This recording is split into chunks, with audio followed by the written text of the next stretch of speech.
अस्पताल से चेकअप करवाकर घर लौटने के बाद जब मुझे पता चला कि मुझे लास्ट स्टेज का लंग कैंसर है, तो सबसे पहला काम मैंने यह किया कि जिस सीनियर से मैं पिछले 8 सालों से चुपचाप प्यार करता था, उसे अपने घर बुला लिया। 1 महीना बीत गया, मुझे लगा कि थोड़ी सी कमजोरी के अलावा मुझे कोई दर्द नहीं हो रहा। तभी अस्पताल से फोन आया। उन्होंने कहा कि मेरी मेडिकल रिपोर्ट गलती से किसी और की रिपोर्ट से बदल गई थी। असल में मैं पूरी तरह स्वस्थ था। ये सुनते ही मैं घबरा गया। मेरी नजर बेड पर सो रही उस महिला पर पड़ी और उसी पल मैंने अपने मन में एक बड़ा फैसला कर लिया। यह कहानी 3 साल पहले शुरू हुई थी। मैं विदेश से वापस लौटा था। कंपनी की टीम बिल्डिंग पार्टी के बाद मेरे कॉलीग्स ने मुझे इतनी शराब पिला दी कि मैं बेहोश हो गया। जब मेरी आंख खुली तो मैंने देखा कि मेरे पैरों में वही जानी पहचानी चांदी की जंजीर बंधी हुई थी, लेकिन इस बार मेरे साथ बेड पर 2 लोग थे, एक बड़ी और एक छोटी। मैंने अभी तक अपनी सीनियर से अपने प्यार का इजहार भी नहीं किया था और डॉक्टरों के मुताबिक मेरे पास सिर्फ 1 महीना बचा था। ये सब सोचते सोचते टैक्सी में बैठे बैठे मेरी आंखों से आंसू निकलने लगे। टैक्सी ड्राइवर समझ गया कि मैं अस्पताल से आ रहा हूँ। शायद उसने अंदाजा लगा लिया था कि मेरे साथ कुछ बहुत बुरा हुआ है। उतरते समय उसने कहा, बेटा, जिंदगी में कोई भी मुश्किल ऐसी नहीं होती जिसे पार न किया जा सके। सबसे जरूरी है कि हर पल खुलकर जियो। घर पहुंचकर मैंने खाली विला को देखा। पूरे घर में सिर्फ मैं था। ड्राइवर की बात मेरे दिल को छू गई। जो करना है अभी करना है। मैंने तुरंत अपने फोन से एक चांदी की जंजीर ऑर्डर कर दी। मेरे पास सिर्फ 1 महीना था। मैं बिना किसी पछतावे के मरना चाहता था। डिलीवरी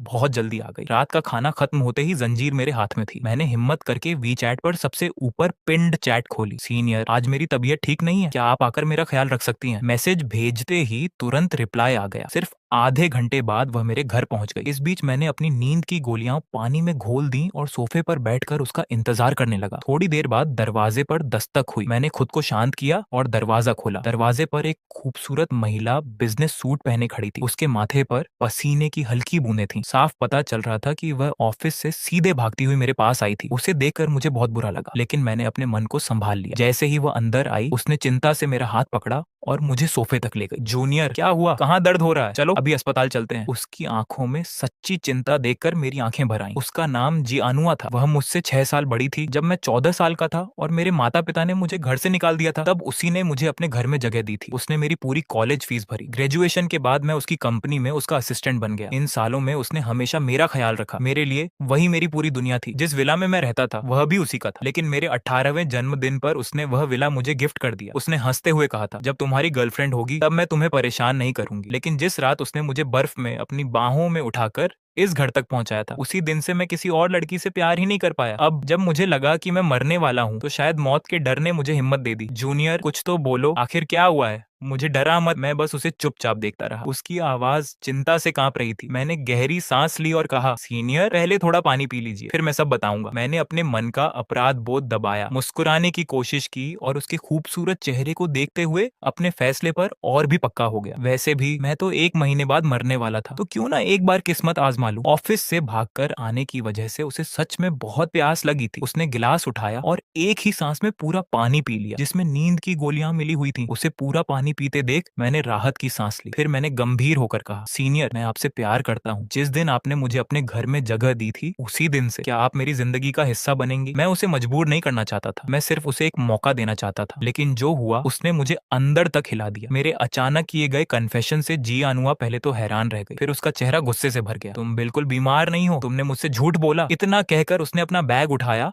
और बिना पीछे देखे दरवाजे की तरफ चल दी। उसे जाते देखकर मेरा दिल टूट गया। मैं समझ गया उसने मुझे ठुकरा दिया। लेकिन जैसे ही वह दरवाजे तक पहुंची, उसकी आंखों के आगे अंधेरा छा गया और वह पीछे की ओर गिरने लगी। मैं पहले से तैयार था। मैंने तुरंत आगे बढ़कर उसे अपनी बाहों में पकड़ लिया। अपनी बाहों में बेहोश पड़ी उसे देखकर मैं अपना उत्साह रोक नहीं पाया। मैंने नई खरीदी हुई चांदी की जंजीर निकाली और उसके पैर में बांध दी। फिर मैंने उसका मोबाइल उठाया और उसकी सेक्रेटरी के साथ चल रही चैट खोल ली। मैंने तुरंत उसकी सेक्रेटरी को मैसेज भेजा, सेक्रेटरी जंग, मुझे 1 महीने के लिए बिजनेस ट्रिप पर जाना पड़ रहा है। इस दौरान मुझसे संपर्क मत करना। फिलहाल कंपनी के जरूरी डॉक्यूमेंट्स जूनियर को दे देना। पहले उनकी इलेक्ट्रॉनिक कॉपी मुझे भेज देना, फिर मैं जूनियर से अपनी तरफ से साइन करवा दूंगी। कुछ ही सेकंड में रिप्लाई आया, ठीक है मैडम। ये जवाब देखकर मेरे चेहरे पर मुस्कान आ गई। कॉलेज से ग्रेजुएशन के बाद मैं सीनियर की कंपनी में उसका असिस्टेंट बन गया था। कंपनी में लगभग सभी लोग जानते थे कि सीनियर मुझ पर कितना भरोसा करती है, इसलिए अगर मैं उसकी जगह डॉक्यूमेंट्स पर साइन कर दूं तो सेक्रेटरी जांग को जरा भी शक नहीं होगा। सब कुछ सेट करने के बाद मैंने सबसे जरूरी काम किया। मैंने अपनी दर्द की दवा खा ली। मुझे दर्द से बहुत डर लगता था। फिर मैंने बेड पर सो रही अपनी सीनियर को देखा। मेरा दिल इतनी तेज धड़क रहा था कि जैसे सीने से बाहर आ जाएगा। 8 सालों से मैं उससे एक तरफा प्यार करता था और आज पहली बार मुझे उसके साथ एक ही बेड पर सोने का मौका मिला था। रात के 11 बज चुके थे। मैंने धीरे से उसे अपनी बाहों में खींच लिया और उसे पकड़े पकड़े ही सो गया। अगली सुबह जी आनुआ धीरे धीरे जागी। जैसे ही उसने आंखें खोली, वह अपना माथा पकड़ना चाहती थी, लेकिन तभी उसे एहसास हुआ कि उसकी कमर किसी की मजबूत बाहों में फंसी हुई है। उसने सिर घुमाया तो देखा कि मेरा चेहरा उसके बिल्कुल सामने था। ये देखते ही उसका चेहरा गुस्से से लाल हो गया। बिना एक सेकंड गंवाए उसने मुझे जोरदार लात मारी। मैं सीधे बेड से नीचे गिर पड़ा। गुआन,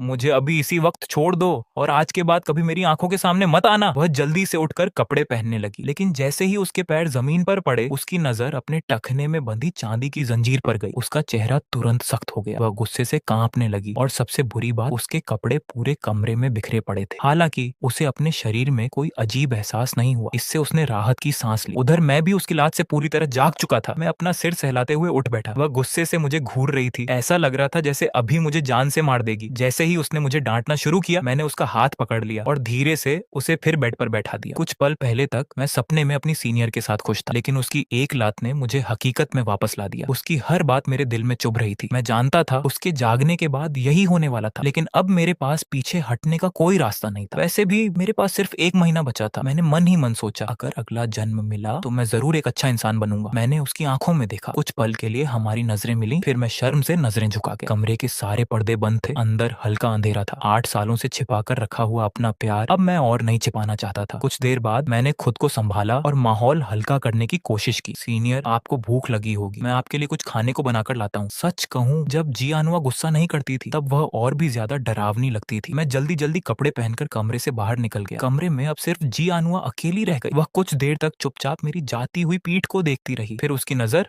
फर्श पर बिखरे कपड़ों पर गई। उसके कान हल्के लाल हो गए। उसने बेबस होकर एक लंबी सांस ली। फिर वह मेरी अलमारी के पास गई। वहां से मेरी एक सफेद शर्ट निकाली और बाथरूम में नहाने चली गई। अच्छी बात यह थी कि मैंने जो जंजीर खरीदी थी वह इतनी लंबी थी कि वह पूरे विला में आराम से चल फिर सकती थी। कुछ देर बाद मैं गरम दलिया लेकर कमरे में वापस आया। तब तक वह नहाकर बाहर आ चुकी थी। उसने मेरी सफेद शर्ट पहन रखी थी। उसे उस रूप में देखकर मैं कुछ पल के लिए बिल्कुल चुप रह गया। उसके लंबे काले बालों से पानी की बूंदें टपक रही थी। मेरी सफेद शर्ट भी हल्की सी भीग चुकी थी। मैं बस उसे देखता ही रह गया। शायद उसने मेरी तेज सांसों को महसूस कर लिया। उसने ठंडी आवाज में कहा, अगर ऐसे ही देखते रहे तो सच में यहीं मर जाओगे। मैं झेंप गया। फिर हल्की मुस्कान के साथ दलिया उसकी तरफ बढ़ा दिया। मैंने चम्मच से उसे दलिया खिलाना शुरू किया। वह बस मुझे देखती रही, फिर बिना कुछ कहे चुपचाप खाने लगी। उसे विरोध न करते देखकर मेरे दिल में खुशी की लहर दौड़ गई। मैंने पूरा दलिया उसे अपने हाथों से खिलाया। खाना खत्म होने के बाद उसने पिछली रात की बात बिल्कुल नहीं छेड़ी। वह शांत आवाज में बोली, गुआन, ये जंजीर खोल दो। कंपनी में बहुत सारे जरूरी डॉक्यूमेंट्स मेरा इंतजार कर रहे हैं। क्या तुम मुझे हमेशा ऐसे ही बंद रखोगे? अगर मैं एक दिन भी ऑफिस नहीं गई तो लोग पुलिस बुला लेंगे। ये गैर कानूनी है। उसकी बात सुनकर मैं बस मुस्कुरा दिया। कंपनी की चिंता मत कीजिए, मैं आपकी तरफ से सेक्रेटरी जांग को छुट्टी का मैसेज भेज चुका हूँ। सारे डॉक्यूमेंट्स मैं संभाल लूंगा। मैंने उसका फोन निकाला और सेक्रेटरी जांग के साथ हुई चैट उसे दिखा दी। फिर तुरंत फोन वापस अपनी जेब में रख लिया। मैं उसे किसी भी तरह का कम्युनिकेशन डिवाइस इस्तेमाल नहीं करने देना चाहता था। सब कुछ पहले से प्लान देखकर जी आनुआ का गुस्सा और बढ़ गया। उसने मुझे आग उगलती नजरों से देखा। अब उसे अपनी ही गलती पर पछतावा हो रहा था। अगर उसने मुझे कंपनी में इतनी जिम्मेदारी और इतने अधिकार न दिए होते तो शायद आज वो मेरे बनाए इस जाल में कभी न फंसती। अगली सुबह मैं ब्रेकफास्ट बनाकर कमरे में गया और उसे बेड के पास रख दिया। सीनियर का हल्का पीला और थका हुआ चेहरा देखकर मेरे दिल में अपराध बोध होने लगा। यह सब मेरी ही गलती है। अब सीनियर मुझसे जरूर नफरत करती होंगी, लेकिन तभी मुझे पिछली रात की बात याद आई। उसने मुझे पूरी तरह ठुकराया भी नहीं था। ये सोचकर मेरे चेहरे पर हल्की मुस्कान आ गई। शायद वह मुझसे इतनी भी नफरत नहीं करती। मैंने कमरा साफ किया और फिर कंपनी के लिए निकल गया। बेड पर बैठी जी आनुआ चुपचाप मुझे जाते हुए देखती रही। उसकी आंखों में कई तरह की भावनाएं थी। कंपनी पहुंचकर मैंने काम संभाल लिया। कल मैंने लीव ली थी, इसीलिए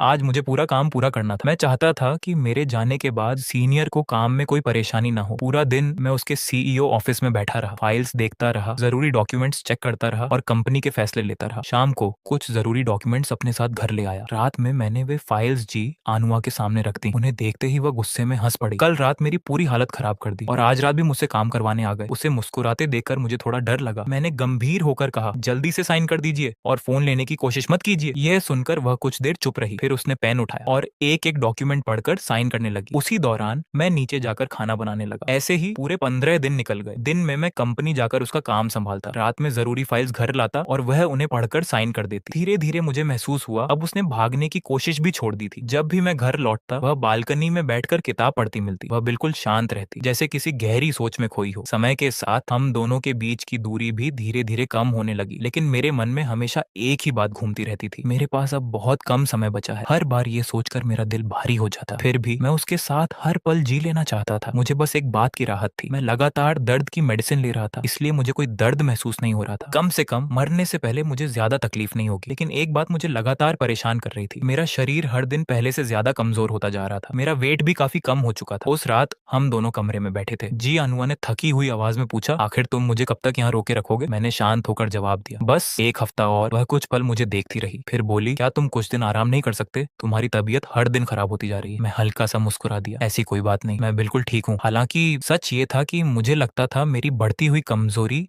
लंग कैंसर की वजह से। समय बहुत तेजी से बीत रहा था और अब उस एक महीने में से सिर्फ 3 दिन ही बाकी रह गए थे। 3 दिन पूरे होने से पहले ही मेरे फोन की रिंगटोन बज उठी। हेलो, क्या आप मिस्टर गू बोल रहे हैं? स्क्रीन पर अस्पताल का नंबर देखकर मुझे लगा कि वे फिर से इलाज के लिए मनाने वाले हैं। मैंने बिना सोचे कहा, अब मुझे समझाने की जरूरत नहीं है, मैंने इलाज न करवाने का फैसला कर लिया है। मैं कॉल कट करने ही वाला था कि सामने से घबराई हुई आवाज आई, मिस्टर गू, आपने गलत समझा, गलती हमारी है, हमें आपसे माफी मांगनी है। मैं कुछ पल के लिए चुप रह गया। डॉक्टर ने आगे कहा, आपकी मेडिकल रिपोर्ट गलती से दूसरे मरीज की रिपोर्ट से बदल गई थी। असल में आप पूरी तरह स्वस्थ हैं। जिस मरीज का नाम भी आपके जैसा था, आज सुबह 6 बजे उसकी मौत हो गई। हमसे बहुत बड़ी गलती हो गई, इसके लिए हमें दिल से अफसोस। उसके बाद डॉक्टर और क्या बोल रहे थे मुझे कुछ सुनाई ही नहीं दिया। मेरे कानों में बस एक ही बात गूंज रही थी, आप पूरी तरह स्वस्थ हैं। मैं बीमार नहीं था, मुझे कैंसर नहीं था और मैं मरने भी नहीं वाला था। लेकिन फिर मेरा शरीर इतना कमजोर क्यों हो गया था? मुझे इतना दर्द क्यों हो रहा था? मेरी हालत लगातार क्यों बिगड़ रही थी? इन्हीं सवालों के साथ मैं तुरंत अस्पताल पहुंच गया। अब मुझे अपनी जिंदगी पहले से कहीं ज्यादा प्यारी लगने लगी थी। पूरी जांच के बाद डॉक्टर ने मेरी तरफ देखकर कहा, मिस्टर गू, आपकी कमजोरी किसी बीमारी की वजह से नहीं है। आपने लंबे समय तक जरूरत से ज्यादा पेन किलर्स खाई हैं और अपने शरीर पर भी बहुत ज्यादा जोर डाला है। कुछ समय तक विटामिन लीजिए, अच्छी तरह रेस्ट कीजिए। लगभग 1 महीने में आप पूरी तरह ठीक हो जाएंगे। और एक बार फिर हमारी गलती से आपको जो मानसिक परेशानी हुई उसके लिए हम दिल से माफी चाहते हैं। मैं अस्पताल के बाहर खड़ा था, लेकिन इस बार मेरे मन में पहले जैसी निराशा नहीं थी। मैं जिंदा था, मैं पूरी तरह स्वस्थ था। मेरे अंदर खुशी की एक लहर दौड़ गई, लेकिन अगले ही पल वही खुशी डर में बदल गई। अगर मैं बीमार ही नहीं था तो 3 दिन बाद जब मैं सीनियर को आजाद कर दूंगा तो क्या मुझे सीधे जेल जाना पड़ेगा? मैं अभी इतना जवान हूँ, क्या मेरी पूरी जिंदगी जेल में ही बीत जाएगी? मैंने सोचा, क्या वापस जाकर सीनियर से माफी मांग लूं? लेकिन शायद वह मुझे कभी माफ नहीं करती। फिर मैंने सोचा, क्या उसे सारी सच्चाई बता दूं? नहीं, उसे यही लगता कि मैं जेल जाने के डर से बहाने बना रहा हूँ। इन्हीं उलझनों में मैं सड़क किनारे खड़ा था, तभी अचानक एक गाड़ी के हॉर्न ने मुझे वर्तमान में वापस ला दिया। मैंने देखा वही टैक्सी वाले अंकल थे जिनसे मेरी मुलाकात 1 महीने पहले हुई थी। उन्होंने भी मुझे पहचान लिया। अरे बेटा, फिर से तुम? इस बार तो चेहरे पर खुशी दिख रही है। मैं मुस्कुराया, हाँ अंकल, अब मैं बिल्कुल ठीक हूँ। फिर मैंने उनसे पूछा, अगर कोई इंसान किसी ऐसे व्यक्ति को बहुत बड़ा दुख दे दे जिसे कभी दुख नहीं देना चाहिए था और वह उसे माफ भी ना करे, ऊपर से जेल जाने का डर भी हो, तो उसे क्या करना चाहिए? मैं उम्मीद भरी नजरों से उनकी तरफ देखने लगा। 1 महीने पहले भी उनकी एक बात ने मेरी जिंदगी बदल दी थी, शायद इस बार भी वे कोई रास्ता बता दें। अंकल हंस पड़े, अरे इसमें क्या मुश्किल है, विदेश चले जाओ, 3 साल बाद वापस आना। 3 साल में लोगों का गुस्सा भी काफी कम हो जाता है और जब तक विदेश में रहोगे यहाँ के कानून भी तुम्हें आसानी से नहीं पकड़ पाएंगे। फिर उन्होंने मुझे गौर से देखा, कहीं ये बात तुम्हारी अपनी तो नहीं है? मैं घबरा गया और तुरंत मुस्कुराकर बोला, नहीं नहीं अंकल, मैं तो बस इंटरनेट पर एक वीडियो देख रहा था, उसमें यही सवाल पूछा गया था, इसलिए आपसे पूछ लिया। अंकल ने सिर हिलाया, ठीक है बेटा, लेकिन जाते जाते एक बात याद रखना, जिंदगी की हर मुश्किल का सामना हिम्मत से करना और ऐसा कोई काम मत करना जिसका पछतावा पूरी जिंदगी रहे। मैंने झुककर उनका धन्यवाद किया। कुछ देर बाद टैक्सी कंपनी के सामने रुक गई। मैं जल्दी जल्दी ऑफिस की तरफ भागा। रास्ते में मेरी मुलाकात असिस्टेंट झांग से हुई, लेकिन मैं इतनी जल्दी में था कि उसे बात भी नहीं कर पाया। अचानक मुझे याद आया, कुछ दिन पहले कंपनी का 3 साल वाला ओवरसीज प्रोजेक्ट अभी तक किसी को नहीं दिया गया था। मेरी मौजूदा हालत में वह प्रोजेक्ट मेरे लिए बिल्कुल सही था, लेकिन मुझे यह नहीं पता था कि मेरे जाते ही असिस्टेंट झांग काफी देर तक मेरी पीठ को देखता रहा। उसकी नजर मेरे हाथ में पकड़े अस्पताल के बैग पर टिक गई। वह मन ही मन बोला, क्या प्रेसिडेंट जी और असिस्टेंट को दोनों की तबीयत खराब है? आखिर प्रेसिडेंट जी वापस कब आएंगे? पिछले पूरे 1 महीने से प्रेसिडेंट जी ने उसके किसी भी मैसेज का रिप्लाई नहीं दिया था। इस वजह से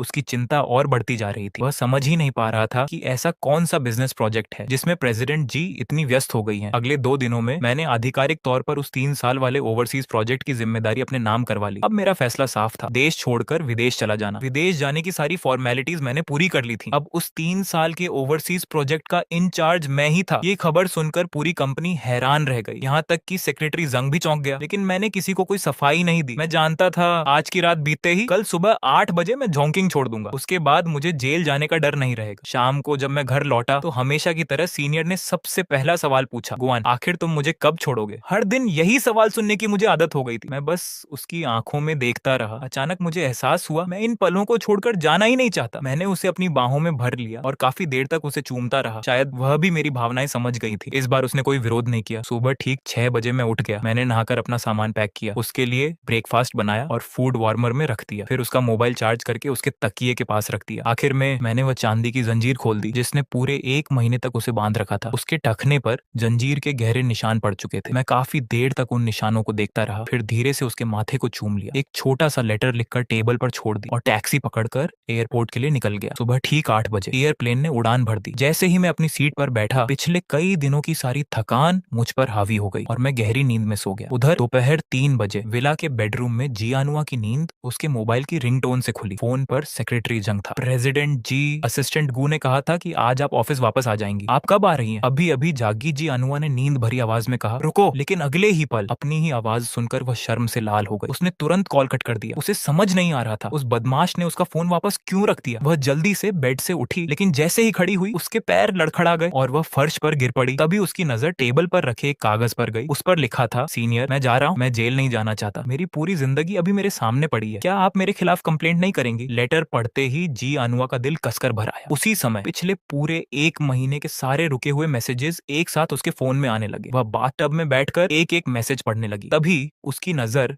सेक्रेटरी जांग के एक मैसेज पर पड़ी। असिस्टेंट गू आज सुबह 8 बजे 3 साल के लिए विदेश चला गया है। यह पढ़ते ही वह कुछ पल तक हंसती रही, लेकिन धीरे धीरे उसकी मुस्कान गायब हो गई। उसका चेहरा बर्फ की तरह ठंडा पड़ गया। गुस्से में उसने अपना मोबाइल दीवार पर दे मारा। फोन टुकड़ों में बिखर गया। उसकी आंखों से एक आंसू गिरा और बाथटब के पानी में हल्की लहरें फैल गईं। उसने धीमी आवाज में कहा, गुआन, जब चाहा मुझे अपने पास रखा और जब मन भर गया तो मुझे छोड़कर भाग गए। बेहतर होगा तुम हमेशा के लिए विदेश में ही रहो, कभी वापस मत आना। उधर इन सब बातों से बिल्कुल अनजान मैं विमान में गहरी नींद सो रहा था। मुझे जरा भी अंदाजा नहीं था कि 3 साल बाद वापस लौटने पर मुझे किस तूफान का सामना करना पड़ेगा। 3 साल बाद शाम के 4 बजे जोंगकिंग एयरपोर्ट, दूर एक आदमी फेरारी के पास खड़ा मुझे हाथ हिलाता दिखाई दिया। उसे देखते ही मेरे चेहरे पर मुस्कान आ गई। वह मेरा सबसे अच्छा दोस्त सुबह था। वह हंसते हुए बोला, भाई बिना कुछ बताए विदेश भाग गए थे। आज रात एक कॉकटेल पार्टी है, पहले जमकर पार्टी करेंगे। रास्ते भर वह पिछले 3 साल की सारी बातें सुनाता रहा, लेकिन मेरा ध्यान सिर्फ एक ही इंसान पर था, मेरी सीनियर जियानुआ। मैं मन ही मन सोच रहा था, 3 साल हो गए, शायद अब वह मुझसे इतनी नफरत नहीं करती होगी। अगर वह अब भी मुझसे नाराज हुई तो मैं चुपचाप नौकरी छोड़ दूंगा। हालांकि दिल से मैं उसे छोड़ना बिल्कुल नहीं चाहता था। तभी सुबह ने मुझे टोका, भाई मेरी बात सुन भी रहे हो? उसने मेरा सामान सीधे अपने घर भिजवा दिया। फिर बोला, तुम्हें अंदाजा भी नहीं है तुम्हारे जाने के बाद तुम्हारी सीनियर कितनी बदल गई है। इन 3 सालों में जिसने भी उसे टक्कर लेने की कोशिश की, सब बर्बाद हो गए। आज पूरे जोंगकिंग शहर में उसी का राज चलता है। कोई भी उससे दुश्मनी लेने की हिम्मत नहीं करता। पिछले महीने मेरी उससे मुलाकात हुई थी। उसकी सिर्फ एक नजर ने मेरे पैरों तले जमीन खिसका दी थी। मैं चुपचाप उसकी बातें सुनता रहा। यह जानकर कि मेरी सीनियर इतनी सफल और ताकतवर बन चुकी है, मेरे दिल में उसके लिए सिर्फ खुशी थी। लेकिन मुझे बिल्कुल भी अंदाजा नहीं था कि आज रात ठीक 8 बजे मेरी जिंदगी एक बार फिर पूरी तरह बदलने वाली थी। रात के ठीक 8 बजे मैंने सुबह का एक सूट पहना और उसके साथ कॉकटेल पार्टी में पहुंच गया। मैंने उससे पूछा, सीधे बार चलकर पीते क्यों नहीं? वह मुस्कुराया, आज रात एक बहुत बड़ी वीआईपी आने वाली है, मैं चाहता हूँ तुम मेरी उनसे पहचान करा दो। मैं हंस पड़ा। मैं 3 साल बाद वापस आया हूँ। अब मैं यहाँ किस बड़े आदमी को जानता हूँ, क्योंकि वह खास मेहमान रात 9 बजे आने वाली थी। इसीलिए मैं और सुबह हॉल के एक कोने में बैठकर धीरे धीरे शराब पीने लगे। कुछ देर बाद मैं वॉशरूम चला गया। हाथ धोकर जैसे ही बाहर निकला, पीछे से किसी ने मेरा नाम पुकारा। मैंने मुड़कर देखा। लाल भूरे रंग का सूट पहने एक आदमी मुस्कुरा रहा था। उसका चेहरा मुझसे काफी मिलता जुलता था। उसे देखते ही मेरी आंखों की गर्माहट गायब हो गई। वह कोई और नहीं, मेरा सौतेला भाई गुहान था। उसी की साजिशों की वजह से मुझे सालों पहले घर से निकाल दिया गया था। मैं उससे कोई झगड़ा नहीं करना चाहता था। आज तो बस अपने दोस्त के साथ खुशी मनानी थी। मैं चुपचाप वहां से जाने लगा। तभी उसने पीछे से कहा, आज पार्टी में सिर्फ मुझे एनुआ के सामने प्यार का इजहार करते देखने आए हो, है ना? मैं वहीं रुक गया। क्या मतलब? वह मुस्कुराया। लगता है तुम्हें अभी तक कुछ पता नहीं चला। तुम्हारे विदेश जाने के बाद एनुआ मुझे हर बड़े इवेंट में अपने साथ ले जाने लगी। उसने अपनी कंपनी के कई बड़े प्रोजेक्ट्स भी हमारे गू ग्रुप को दिए और आज रात मैं एनुआ को प्रपोज करने वाला हूँ। सच कहूँ तो तुम्हारा धन्यवाद। अगर तुम 3 साल के लिए विदेश न जाते तो मुझे उसके इतना करीब आने का मौका कभी नहीं मिलता। उसकी बातें मेरे दिल में किसी चाकू की तरह उतर गई। मेरे कानों में बस एक ही बात गूंज रही थी, आज रात वह मेरी सीनियर को प्रपोज करेगा। मेरा दिल बुरी तरह टूट गया। तो वह सचमुच अब भी मुझसे नफरत करती थी। उसे पता था कि मैं गुहान से कितनी नफरत करता हूँ, फिर भी उसने उसी को अपने करीब आने दिया। मैं बिना कुछ बोले वापस अपनी टेबल पर आ गया। मैंने शराब का ग्लास उठाया और लगातार पीने लगा। अब मुझे समझ आ गया था कि सुबह जिस बड़ी वीआईपी की बात कर रहा था वह मेरी सीनियर ही थी, लेकिन ये जानकर मुझे जरा भी खुशी नहीं हुई। 3 साल बाद उससे पहली मुलाकात, और वह भी उस समय जब कोई दूसरा आदमी उसे प्रपोज करने वाला था। मेरे अंदर गुस्सा, दर्द और बेबसी सब एक साथ उमड़ पड़े। मेरे पास बैठे सुबह ने मेरी बदली हुई हालत देखी। वह मुझे समझाना चाहता था, लेकिन मेरी बुझी हुई आंखें देखकर वह भी चुपचाप मेरे साथ शराब पीने लगा। करीब 1 घंटे बाद हम दोनों बुरी तरह नशे में थे। अचानक पूरा हॉल एकदम शांत हो गया। सबकी नजरें एक ही दिशा में उठ गईं। लाल रंग की शानदार ड्रेस पहने जी अनुआ हॉल में दाखिल हुई। उसके आते ही पूरा माहौल बदल गया। उसने पूरे हॉल पर एक नजर डाली, फिर उसकी नजर सीधे उस कोने पर जाकर रुक गई जहां मैं नशे में सिर झुकाकर बैठा था। वह मेरी तरफ बढ़ने ही वाली थी कि तभी गुहान उसके सामने आकर खड़ा हो गया। पूरे हॉल की नजरें अब उसी पर टिक गई। वह घुटनों के बल बैठ गया, फिर ऊंची आवाज में बोला, एनुआ, मैं तुमसे प्यार करता हूँ, क्या तुम मेरी लाइफ पार्टनर बनोगी? उसी समय स्पॉटलाइट सीधे उन दोनों पर पड़ गई। हॉल में मौजूद किसी को भी हैरानी नहीं हुई। कई लोग तालियां बजाने लगे, कुछ लोग जोर जोर से चिल्लाने लगे, हाँ बोलिए, हाँ बोलिए। उन आवाजों से मेरी भी आंख खुल गई। मैंने उनकी तरफ देखा। मेरा दिल जैसे किसी ने मरोड़ दिया। मैं दौड़कर सब कुछ रोक देना चाहता था, लेकिन मुझे ऐसा करने का कोई हक नहीं था। मैंने चुपचाप अपना ग्लास उठाया और फिर से शराब पीने लगा, लेकिन इस बार शराब का स्वाद भी कड़वा लग रहा था। उधर गुहान ने मेरी तरफ एक नजर डाली और मन ही मन मुस्कुरा दिया। फिर उसने जी अनुआ की तरफ देखकर दोबारा कहा, एनुआ, क्या तुम मुझे स्वीकार करोगी? अचानक छटाक, एक जोरदार थप्पड़ पूरे हॉल में गूंज उठा। पूरा माहौल एकदम शांत हो गया। हर कोई हैरानी से जी अनुआ को देखने लगा। गुहान अपने गाल पर हाथ रखे हक्का बक्का खड़ा था। उसे समझ ही नहीं आया कि उसने ऐसी कौन सी गलती कर दी। उसे तो पूरा यकीन था कि जी अनुआ उसे पसंद करती है, फिर उसने उसे थप्पड़ क्यों मारा? जी अनुआ ने ठंडी आवाज में ऑर्डर दिया, सेक्रेटरी जंग, गू ग्रुप के साथ हमारी सारी पार्टनरशिप आज से खत्म कर दो, और जो लोग अभी इसको सपोर्ट कर रहे थे उनकी कंपनियों के साथ भी हमारा पूरा बिजनेस कोऑपरेशन अभी इसी वक्त बंद कर दो। ये कहकर उसने किसी को सफाई देने का मौका तक नहीं दिया। वह बिना कुछ बोले सीधे मेरी तरफ चल पड़ी, लेकिन मैंने ये सब देखा ही नहीं। मेरे मन में अब भी यही चल रहा था कि शायद मेरी सीनियर ने गुहान का प्रपोजल स्वीकार कर लिया है। मैंने फिर से शराब का ग्लास उठाया, लेकिन जैसे ही मैं उसे होंठों तक ले जाने वाला था, एक मुलायम गोरे हाथ ने अचानक मेरा ग्लास छीन लिया। उस समय मैं अपने हाथ से छीना जा रहा शराब का गिलास घूर रहा था। गुस्से में मैंने सिर उठाकर उस लड़की के उदास चेहरे की तरफ देखा, लेकिन उसे देखते ही मेरे दिल का सारा गुस्सा एक पल में गायब हो गया। मेरी नजरें इधर उधर घूमने लगी और मैं उसकी आंखों में देखने की हिम्मत नहीं जुटा पाया। अभी अभी वापस आए हो और मुझसे मिलने भी नहीं आए, ऊपर से इतनी शराब पी रहे हो। गूफान, तुम भी कमाल हो। मैंने नशे में कहा, तुम्हें मेरी इतनी चिंता क्यों है? अब हमारा कोई रिश्ता नहीं रहा। तुम तो पहले ही गुहान के साथ रहने के लिए तैयार हो गई थी, फिर मेरे पास क्यों आई हो? उस वक्त मैं पूरी तरह नशे में था। मेरे दिमाग में बस वही सीन घूम रहा था जब मुझे लगा था कि उसने गुहान का प्यार स्वीकार कर लिया है। मुझे बिल्कुल भी नहीं पता था कि उसने उसे साफ मना कर दिया था। जब वह मुझे डांटने आई तो मेरे अंदर का सारा दर्द और गुस्सा बाहर आ गया। मैंने उसके हाथ से शराब का गिलास फिर छीन लिया और दोबारा पीने लगा। मुझे इस हालत में देखकर जी अनुआ का गुस्सा काफी कम हो गया। उसने कहा, सेक्रेटरी जंग, सू परिवार के यंग मास्टर को सुरक्षित घर छोड़ने का इंतजाम करो। लेकिन अगले ही पल मुझे ऐसा लगा जैसे मेरे पैरों के नीचे से जमीन खिसक गई हो। जी अनुआ ने बिना कुछ कहे मुझे सीधे अपनी बाहों में उठा लिया। मेरे हाथ का शराब का गिलास उसके सीने पर गिर गया। उसके कपड़े पूरी तरह भीग गए, लेकिन उसने उसकी बिल्कुल परवाह नहीं की। वह मुझे उठाकर सीधे बाहर चली गई। उसी पल वहां मौजूद सभी लोगों को समझ आ गया कि प्रेसिडेंट जी के दिल में आखिर कौन है। सबने गुहान की तरफ मजाक उड़ाती नजरों से देखा। जो लोग पहले दोनों के बीच गलतफहमी पैदा कर रहे थे उन्हें भी अब अपनी गलती का एहसास हो गया, लेकिन किसी की हिम्मत नहीं हुई कि आगे बढ़कर उसे रोक सके। होटल के प्रेसिडेंशियल सूट में पहुंचकर जी अनुआ मुझे सीधे बाथरूम में ले गई। उसने मेरा चेहरा धोया और साफ किया। 3 साल बाद मुझे देखकर वह एक साथ गुस्से में भी थी और बेबस भी। थोड़ी देर बाद उसने मेरे बाल सुखाए और मुझे बेड पर लिटा दिया। धीरे धीरे मेरा नशा भी उतरने लगा। उसे अपने पास देकर मैंने गुस्से में उसे धक्का दिया। तुम्हारे पास तो पहले से गुहान है, फिर मेरे पास क्यों आई हो? मुझसे दूर रहो, आखिर तुम चाहती क्या हो? उसने ठंडी आवाज में कहा, अगर तुम्हारे पास नहीं आऊंगी तो और किसके पास जाऊं? और मैंने कब कहा था कि तुम इतनी शराब पिया करो? उसकी आंखें इतनी गहरी थीं कि ऐसा लग रहा था जैसे वह मेरे दिल की हर बात पढ़ सकती हो। उसके मन में बस एक ही बात चल रही थी, यह लड़का उसके साथ 1 महीना बिताने के बाद बिना कुछ बताए विदेश चला गया और अब सारी जिम्मेदारी से बचने करने की कोशिश कर रहा है। मैंने फिर कहा, मैं तुम्हारा बॉयफ्रेंड नहीं हूँ, अपने बॉयफ्रेंड के पास जाओ। मेरी बात सुनकर वह हल्का सा मुस्कुरा दी। मैंने कभी उससे अपने प्यार का इजहार नहीं किया था, लेकिन उसके साथ रहने के बाद अचानक विदेश चला गया। उसने अभी तक मुझसे उसका हिसाब भी नहीं मांगा था और अब मैं उल्टा उसी पर इल्जाम लगा रहा था। मैंने उसे फिर अपने से दूर करने की कोशिश की, लेकिन इस बार उसका चेहरा पूरी तरह गंभीर हो गया। उसने मुझे बेड पर दबा दिया और अपने हाथ से मेरा मुंह बंद कर दिया। उसी समय शहर के दूसरे होटल के प्रेसिडेंशियल सूट में मेरा दोस्त सुबह भी एक लड़की की शरारतों में फंसा हुआ था। कुछ ही देर बाद वह भी उसके प्यार के आगे हार मान गया। अगली सुबह अलार्म की आवाज से मेरी नींद खुली। जैसे ही मेरी आंख खुली, पूरे शरीर में दर्द महसूस हुआ। तभी मुझे समझ आया कि पिछली रात जो कुछ हुआ था वह कोई सपना नहीं था। टेबल पर मेरे लिए कपड़ों का एक नया सेट रखा था। उन कपड़ों पर मेरी सीनियर की लिखावट साफ दिखाई दे रही थी। उसे देखकर मेरे दिल को राहत मिली। कम से कम पिछली रात मेरे साथ कोई अजनबी नहीं था। मैं जल्दी जल्दी तैयार हुआ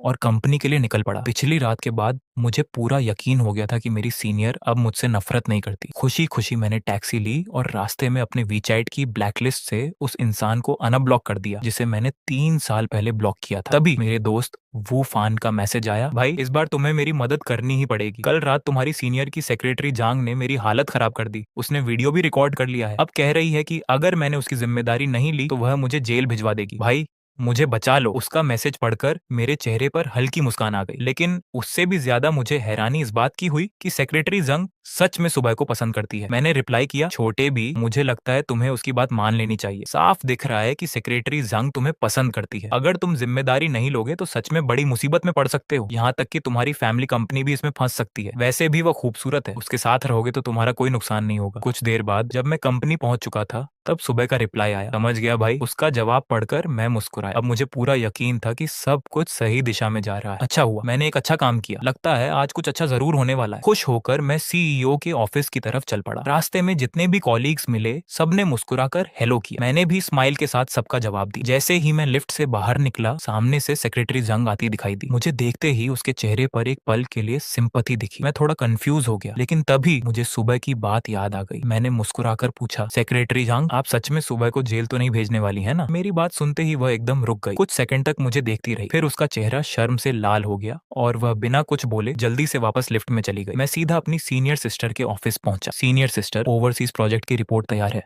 आइए एक बार देख लेते हैं। लेकिन जैसे ही मेरी नजर उनकी बर्फ जैसी ठंडी आंखों से मिली, मेरी आवाज ही अटक गई। उन्होंने शांत लेकिन ठंडी आवाज में कहा, जल्दी शुरू करो। उनका चेहरा देखकर मेरी घबराहट और बढ़ गई। मैंने जल्दी जल्दी पूरी ओवरसीज प्रोजेक्ट रिपोर्ट उन्हें समझा दी। ऑफिस से बाहर निकलने के बाद भी मेरा दिल तेजी से धड़क रहा था। कल रात तो वो इतनी प्यार से बात कर रही थी, फिर आज अचानक इतनी कोल्ड क्यों हो गई? हाँ, एक बात की राहत जरूर थी, उन्होंने 3 साल पहले वाली घटना का जिक्र तक नहीं किया। अगले कुछ दिन मैं अपने दोस्त सुबह के घर पर ही रहा, क्योंकि सेक्रेटरी जंग ने बताया था कि मेरी विला में अब सीनियर सिस्टर रहने लगी हैं। ऑफिस में उनका ठंडा रवैया देखने के बाद मेरी हिम्मत ही नहीं हुई कि वापस विला जाऊं। मुझे डर था कि कहीं वह मुझसे नाराज ना हो, लेकिन इंसान जितना किसी चीज से भागता है वह उतनी ही जल्दी उसके सामने आ जाती है। कुछ दिन बाद कंपनी की टीम बिल्डिंग पार्टी एक बार में रखी गई। वहां कंपनी के कई सीनियर ऑफिसर्स बार बार मुझे ड्रिंक ऑफर करने लगे। सबसे अजीब बात यह थी कि हर कोई मुझे अजीब सी दया और सिंपैथी भरी नजरों से देख रहा था। मुझे समझ ही नहीं आ रहा था कि आखिर मामला क्या है। आखिर में मैं इतना नशे में हो गया कि वहीं बेहोश होकर सो गया। कुछ देर बाद कमरे का दरवाजा खुला। अंदर आने वाले को देखते ही सभी सीनियर ऑफिसर्स चुपचाप बाहर निकल गए। जी आनुआ अंदर आई। उसने सोफे पर गहरी नींद में सोए मुझे देखा और उसके होंठों पर हल्की सी मुस्कान आ गई। उस रात मैंने एक अजीब सपना देखा। सपने में मेरी और सीनियर सिस्टर की शादी हो चुकी थी। हमारी एक प्यारी सी बेटी भी थी। हम तीनों एक खुशहाल फैमिली की तरह साथ रह रहे थे। अभी अचानक मुझे लगा जैसे कोई मेरे सीने पर बैठा। मैंने तुरंत आंखें खोल दी। आंख खुलते ही मैं शॉक रह गया। मेरे सामने जियानुआ की हूबहू कॉपी जैसी एक छोटी सी बच्ची बैठी थी। वह अपनी बड़ी बड़ी आंखों से मुझे देख रही थी। जैसे ही उसे पता चला कि मैं जाग गया हूँ, उसका चेहरा खुशी से खिल उठा। वह दौड़कर मेरे गले लग गई और खुशी से बोली, पापा। मैं घबरा गया। मैंने तुरंत पूरे कमरे में नजर दौड़ाई। मेरे बगल में जियानुआ लेटी थी और मुस्कुराते हुए मुझे देख रही थी। मैं पूरी तरह हैरान रह गया। ये क्या हो गया? मैं अचानक पापा कैसे बन गया? क्या ये सच में मेरी और सीनियर सिस्टर की बेटी है? क्या मेरा सपना सच हो गया? एक के बाद एक न जाने कितने सवाल मेरे दिमाग में घूमने लगे। कुछ देर बाद मैंने हिचकिचाते हुए पूछा, क्या ये सच में मेरी बेटी है? वह हल्का सा मुस्कुराई। तुम्हें क्या लगता है उस रात तुम इतने बेकाबू थे कि कुछ समय बाद ही मैं प्रेग्नेंट हो गई। अगर तुम्हें ये बच्ची नहीं चाहिए तो मैं अभी गुहान को बुला सकती हूँ। उसकी बात पूरी भी नहीं हुई थी कि मैंने तुरंत गुस्से में कहा नहीं, लेकिन जैसे ही मेरी नजर उसकी आंखों से मिली मेरा सारा गुस्सा पल भर में गायब हो गया। मैंने धीमी आवाज में कहा, सीनियर सिस्टर मुझे माफ कर दीजिए, मैं आपको 3 साल पहले जो कुछ हुआ था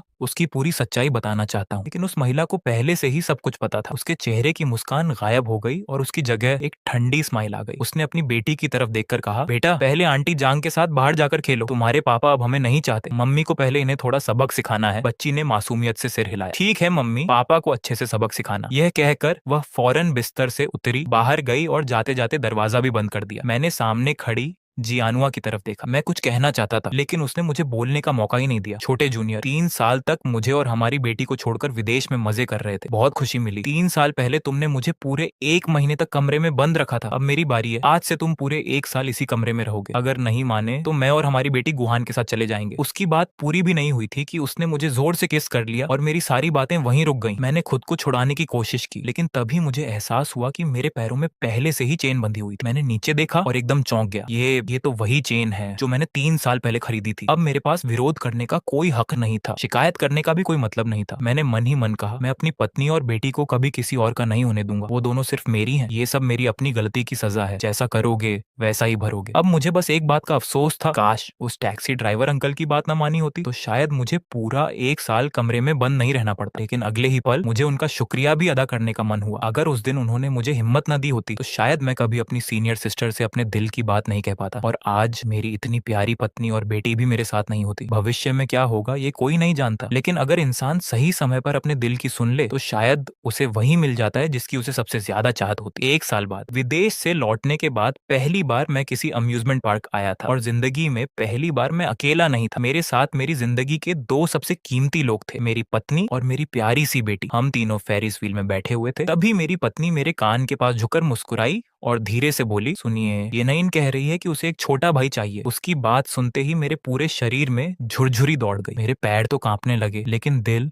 खुशी से भर गया। मैंने कभी नहीं सोचा था कि जिस लड़की से मैं पिछले 12 साल से प्यार करता था वह आज भी मेरे साथ अपना परिवार आगे बढ़ाना चाहती है। मैंने पीछे मुड़कर अपनी जिंदगी के बारे में सोचा, तब एहसास हुआ मैं सच में कितना बेवकूफ था। मैंने अपनी पत्नी को 1 महीने तक कमरे में बंद रखा, फिर उसे अकेला छोड़कर 3 साल विदेश चला गया। हमारी बेटी की पूरी परवरिश उसने अकेले की और मैं विदेश में अपनी जिंदगी जीता रहा। 3 साल बाद जब मैं वापस आया तो उसने मुझे सिर्फ 3 दिन कमरे में बंद रखा और फिर भी उसी ने मुझसे शादी की और हमारा मैरिज रजिस्टर भी कराया। उसी पल मैंने मन ही मन एक वादा किया, अब अपनी बाकी पूरी जिंदगी मैं कभी भी अपनी पत्नी और बेटी का साथ नहीं छोड़ूंगा। तब तक फेरिस व्हील सबसे ऊपर पहुंच चुका था। मैंने अपनी पत्नी की आंखों में देखा, उनकी आंखों में सिर्फ मैं ही दिखाई दे रहा था। मैंने गहरी सांस ली। पत्नी और बेटी दोनों हैरानी से मुझे देखने लगी। मैं धीरे धीरे एक घुटने पर बैठ गया, फिर जेब से पहले से तैयार की हुई रिंग निकाली। मैं कभी नहीं भूला था कि मुझे अब तक अपने प्यार का इजहार करना बाकी था। अपनी बेटी को गवाह बनाकर मैंने उस लड़की की उंगली में रिंग पहना दी जिससे मैं पिछले 12 साल से प्यार करता था। उस रात घर लौटते समय अचानक मेरा मन टैक्सी से जाने का हुआ। मैंने अपनी कार की चाबी देखी और सोचा गाड़ी कल ले जाऊंगा। टैक्सी में बैठकर मैं अपनी बेटी के साथ खेल रहा था कि तभी सामने से ड्राइवर की आवाज आई। वह आवाज सुनते ही मेरा दिल जोर से धड़कने लगा। अरे नौजवान, सच में तुम ही हो, पूरे 3 साल बाद मिले हो,